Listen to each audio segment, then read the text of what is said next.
First chapter का most important question. सामाजिक भिन्नताओं का अवलोकन कीजिए। हड़प्पा सभ्यता के सामाजिक भिन्नताओं का अवलोकन कैसे करेंगे? तो इतिहासकार बताते हैं, इनके अनुसार हड़प्पाई समाज में कृषक समुदाय, पशुपालक समुदाय, शिकारी समुदाय, पुरोहित वर्ग, व्यापारी वर्ग, शिल्पकार वर्ग, प्रशासक और नगर के कामगार, ये सभी तरह के लोग हड़प्पाई समाज में आपको देखने को मिलेंगे। अब आता है कि इन समाजों में जो कि समाप्त हो गए, इसमें भिन्नता कैसे किया जाए, इनमें इनके भिन्नताओं का अवलोकन कैसे किया जाए। तो इनके भिन्नताओं का अवलोकन करने के लिए जो इतिहासकार होते हैं किसी विशेष वस्तुओं का ध्यान रखते हैं, उनका अध्ययन करते हैं, ताकि इनके समाज का डिफरेंशिएशन पता चल जाए। इनका अध्ययन किया जाता है। कैसे पता करते हैं? तो दो चीजों पर स्पेशल ध्यान देते हैं, एक तो सावधान यानी कब्र, और दूसरा जो है विलासिता की वस्तु।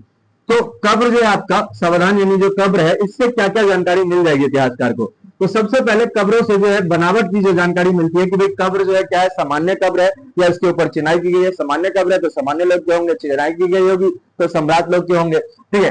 प्राप्त वस्तुएं, जो वस्तुएं प्राप्त हुई है हड़प्पा सभ्यता के जितने भी कब्र हैं उनमें वस्तुएं प्राप्त हुई है, तो वो जो दैनिक जीवन की जो वस्तुएं होती हैं, जिसमें मृदवान हो गए, आभूषण हो गए, यही सारी चीजें जो है दफनाई गई है। अच्छा, इससे विश्वास भी पता चलता है कब्रों से। कैसे?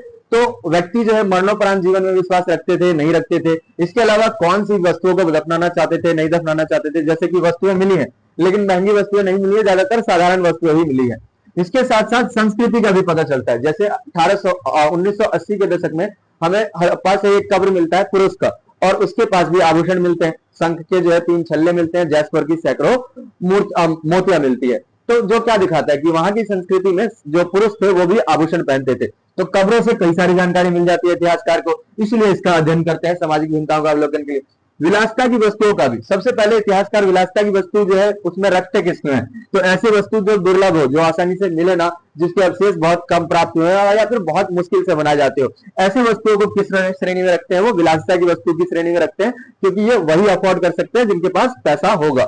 इसके साथ साथ जो है कई सारे विलासिता की वस्तु के साक्ष्य मिले हैं। जैसे फ्योन्स का पात्र मिला है, ये विशेष घरों में ही मिला है, विशेष घरों में ही मिला है, जो दिखाता है कि हाँ विलासिता की वस्तु ये लोग प्रयोग करते थे, और जिन घरों में मिला है वो सम्राट घरों में रहा होगा। इसके अलावा स्वर्ण आभूषण जिसको संचय करके रखा गया, संभाल कर रखा गया, वो भी साक्ष्य के रूप में प्राप्त होते हैं, जो बताते हैं कि विलासिता के रूप में ये वस्तुओं का इस्तेमाल किया जाता था। अमीर परिवार के लोग इसका इस्तेमाल करते होंगे, साधारण घर में नहीं इस्तेमाल किया जाता होगा।